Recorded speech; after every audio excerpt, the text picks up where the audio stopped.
So tell me about the Chosen Few Studios collaboration or partnership. Well, Let's get into that. I always used to ask Justin for advice on how to do our stuff. Like, he tell you, wait, how you do this? To this day. Yeah, I still ask him. That's how Iggy, boy. That's how Iggy dollar right there, boy. Like, shout out to him because like it wasn't for him. It's plenty things I wouldn't know how to do. Mm-hmm. So, I just like, boy, like I told you all too. I know there's come a time when I couldn't be as hands on anymore. Like I couldn't be here every day doing the daily grind.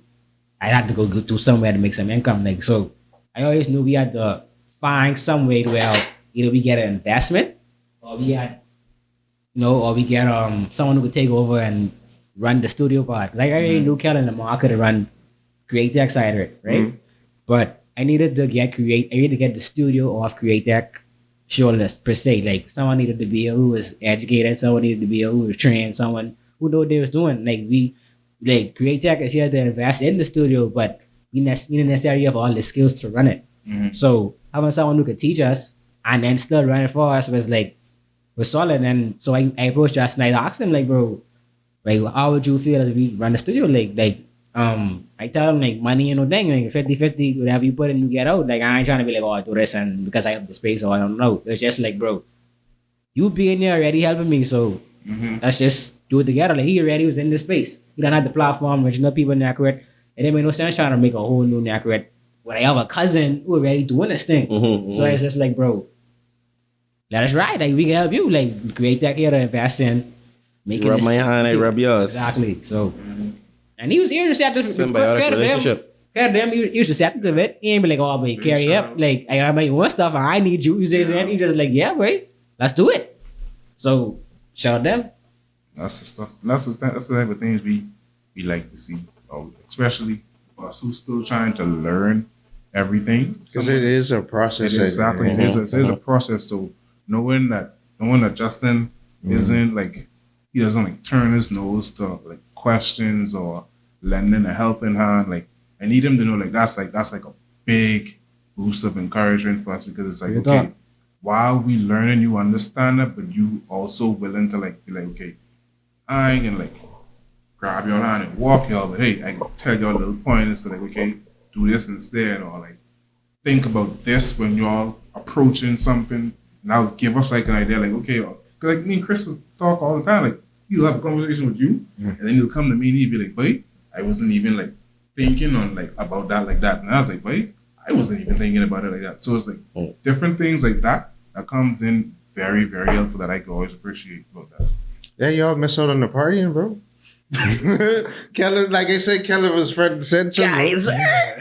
Yeah, but no, because that's what I always about. Like I always into teaching. And that's why I always have, regardless, always have a crew of people I mentor, even at work. The interns there, sort of mentoring them, showing them pointers, seeing a certain point of view. I learn things from them because creativity is always a collaborative effort. And you might have like the blueprint of what you're trying to do, but you still need help getting it up to where you need to be. And then, me being a community builder where it was, being in a podcast space and sort of outlasting a lot of people because I've been doing this from 2019. So this 2022 going on 4 years. And then just seeing the space or like when me, PG and Shannon and all the Ringo was building the whole cosplay gamer space. And that didn't really exist until we started like putting our foot on it. Or, even in film and things like that, or marketing, advertising having my hands and a lot of that stuff. So it's like, seeing just building an industry and understanding, not really, because what many people always worry about when it comes to, let's say, making a podcast. First, you realize that this ain't no money making right away. Especially if you aren't a popular person. And, fortunately, I had a lot of popular people come through since there. We already had Timmy, Dasquay, Julian, believe we went to this party. Rodney Mango. Well, no, Rodney, I talking about just coming here. In the space, in that short time. Yeah, Dasquay already been at this table with me. Timmy already been at this table. Twin them in here. Yeah, twin them in here. We had, Kevin Samuels Jr., which is the most trending episode on the Original People Network right now. I mean, Really? How much Yeah. views did that? No. I think 300, that and the second episode, 2 for cartoons, where we Yeah. actually shoot in the next room. Yeah. Like those two. Versatile. You got 2 rooms. Man, so like, I'll just to get them, break the monotony now, I go shoot out there just to get a different look. Yeah. But but if you ain't got a popular face or anything like that, it's gonna be hard. So you gotta grind it out. People already seeing your stuff because you thinking ain't nobody watching. People are looking. People looking. Oh, whatever. But you just have to be consistent because they waiting to see when the fall off is. And consistency ain't mean you put on a podcast every week because you're gonna get one of the things to talk about.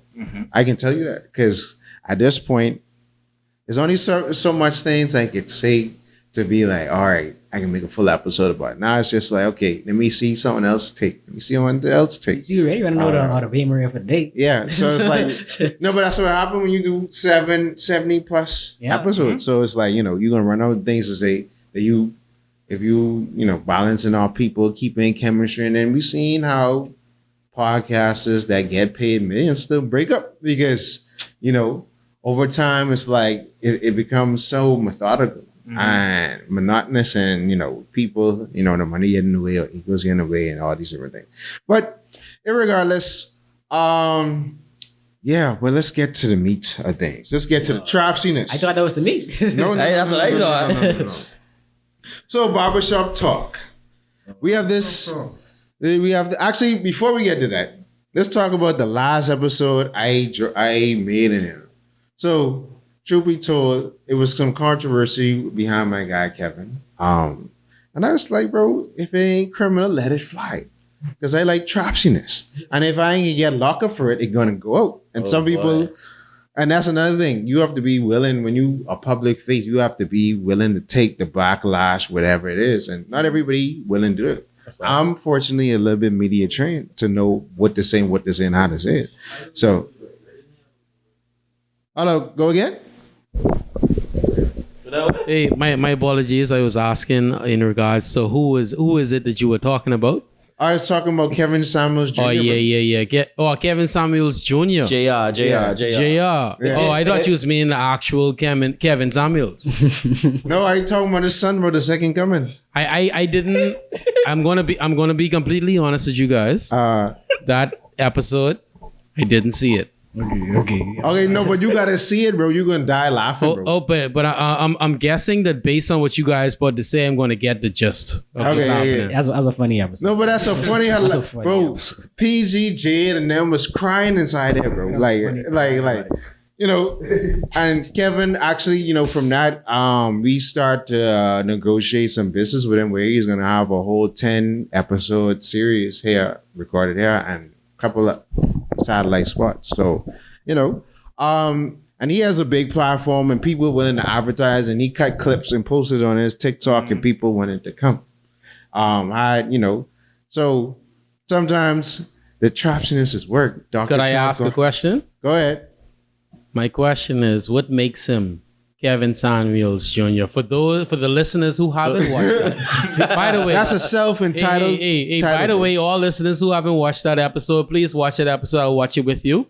All right. But until then, There you go. I want Shout you out to him for guys the shout to out. explain exactly what happened then, and then let's get into it if possible. Okay. If possible. Okay, so My selfishness excluded. okay, so he's self-entitled, bro. Like you could call yourself Kevin Samuels the third or Jesus Christ if you want to, bro.